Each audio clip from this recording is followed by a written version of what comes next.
Bocah itu perlahan membuka matanya. Dua serigala menyeretnya, tapi tidak ada ekspresi di wajahnya. Karena rasa sakit yang parah sudah membuatnya mati rasa. Melihat tubuhnya dimakan serigala, dia hanya bisa menerima hidupnya tanpa daya.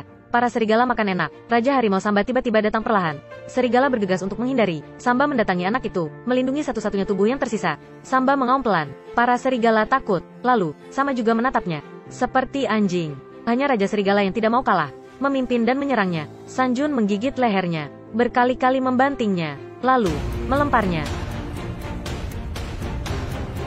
Melihat kemarahan Samba, serigala lain melarikan diri dalam sekejap. Tapi bocah itu benar-benar tidak bernapas. Samba perlahan berbaring di sampingnya. Dengan lembut menjilat wajahnya. Lalu dia terlihat sedih. Ini seperti merawat anaknya sendiri. Dia juga merasa kasihan pada orang tua itu. Di sisi lain, Riko tidak bisa menemukan putranya. Dia tidak sengaja jatuh. Perasaan yang akrab dan aneh muncul. Saat dia perlahan berbalik, dia melihat Sambar mengantar mayat anak itu. Setelah bertahun-tahun, mereka bertemu lagi. Mereka saling menatap untuk waktu yang lama. Mereka adalah raja di hutan gunung ini, tapi tidak pernah bisa lepas dari nasib membunuh. Pada akhirnya, mereka jadi sendirian. Sementara itu, pertempuran Samba melawan para prajurit menarik perhatian Erik. Dia langsung mengirim seluruh batalion penembak. Dia berniat untuk memusnahkan wilayah Samba. Memaksanya muncul. Pohon-pohon di hutan dihancurkan sesuka hati. Berbagai macam binatang juga disembelih sesuka hati. Samba di gua sangat marah. Dia melihat mayat anak harimau itu. Kemudian dia perlahan keluar dari gua. Bagian depan menghadapi bahaya yang tidak diketahui. Samba tahu jelas kalau dia akan mati. Tapi melihat rumahnya hancur, dia terpancing. Meskipun kembali dengan sekarat, dia tetap harus bertarung. Medan perang penuh dengan asap. Samba sangat kuat. Sebelum menunggu tentara Jepang bereaksi, dia langsung membunuh mereka satu persatu.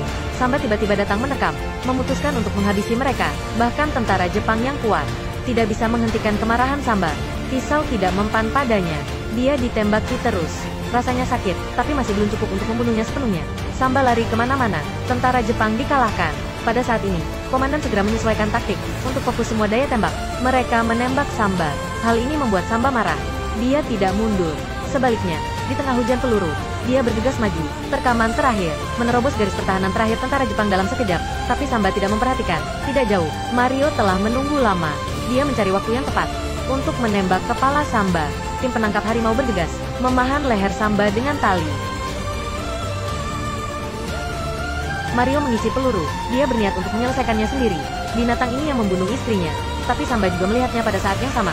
Dia langsung menatap Mario. Beberapa tahun yang lalu, dia yang membunuh ibunya. Beberapa tahun kemudian, dia juga yang menembak istri dan anak-anaknya. Samba langsung mengamuk. Dia langsung mencakar Mario, berbalik dan menerkamnya. Dengan auman harimau yang memekakkan telinga, para pemburu tercengang. Mereka tidak berani bergerak lagi.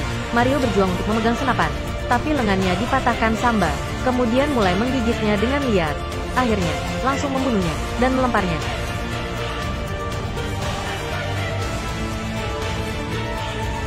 Perang akhirnya berakhir. Samba pergi dengan terluka dan pergi. Tapi dia tidak kembali ke gua. Sebaliknya, dia menemui Riko. Mereka saling bertemu. Samba tidak lagi marah. Riko juga terlihat tenang. Samba adalah raja harimau yang dianggap sebagai dewa gunung. Riko adalah pemburu lokal yang terkenal. Mereka berdua sudah tidak peduli lagi. Jadi pertandingan di puncak di antara mereka menjadi kesepakatan mereka. Samba menempatkan dua anak harimau, disembunyikan di kedalaman gua, lalu dengan enggan pergi. Pertempuran ini, dia tidak berencana untuk kembali. Riko juga membakar rumah dan mengkremasi putranya. Akhirnya, dia mendaki gunung tertinggi di Gunung Makali. Riko telah menunggu untuk waktu yang lama. Samba akhirnya datang. Mari kita akhiri ini. Setelah ditembak, Samba terbaring lemah di tanah. Riko berbalik dan berjalan ke tebing. Kemudian membuang senapan di tangannya. Dia mengeluarkan belati. Bersiaplah untuk menyambut rekaman. Nasib mereka sudah ditakdirkan.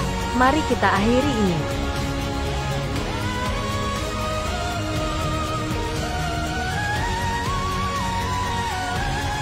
Di akhir film, Riko dan Samba jatuh dari tebing dalam badai salju.